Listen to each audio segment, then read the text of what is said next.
Central സ്റ്റേഡിയത്തിൽ രാവിലെ 8:30 governor justice P Sadasivam ദേശീയ പതാക ഉയർത്തിയതോടെയാണ് സംസ്ഥാനത്തെ റിപ്പബ്ലിക് ദിനാഘോഷങ്ങൾക്ക് തുടക്കമായത്. തുടർന്ന് ഗവർണർ പരേഡ് പരിശോധിച്ചു. കമാൻഡർ മേജർ അംബരീഷ് മഹന്തയുടെ നേതൃത്വത്തിൽ നടന്ന മാർച്ച് പാസ്റ്റിൽ police, BSF, CRPF, fire force, excise തുടങ്ങി 25 വിഭാഗങ്ങൾ പങ്കെടുത്തു. ഇതാദ്യമായി ശ്വാനസേനയുടെ ഒരു പ്ലട്ടൂണും പരേഡിന്റെ ഭാഗമായി. റിപ്പബ്ലിക് ദിന സന്ദേശത്തിൽ സർക്കാരിന്റെ ഹരിതകേരളം പദ്ധതിയെ ഗവർണർ പ്രശംസിച്ചു. വരൾച്ചയുടെ കാലത്ത് ജലസംരക്ഷണവും വീടുകളിൽ പച്ചക്കറി കൃഷിയും വേണമെന്ന് ഗവർണർ പറഞ്ഞു.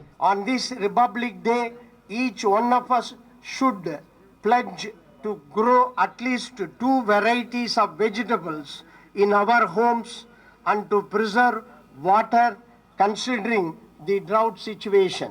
ആരോഗ്യം മൗലികാവകാശമാകുന്ന തരത്തിലേക്ക് സർക്കാരിന്റെ പ്രവർത്തനങ്ങൾ ഉയരണം. സംസ്ഥാനത്ത് മികച്ച രീതിയിൽ ഉയർന്നുവരുന്ന സർവകലാശാലയ്ക്ക് 1 കോടി രൂപയുടെ പുരസ്കാരം നൽകുന്നത് പരിഗണനയിലാണെന്നും ഗവർണർ വ്യക്തമാക്കി. കുട്ടികൾ അവതരിപ്പിച്ച ദേശഭക്തി ഗാനങ്ങളോടെ ചടങ്ങുകൾ അവസാനിച്ചു. മാതൃഭൂമി ന്യൂസ്, തിരുവനന്തപുരം.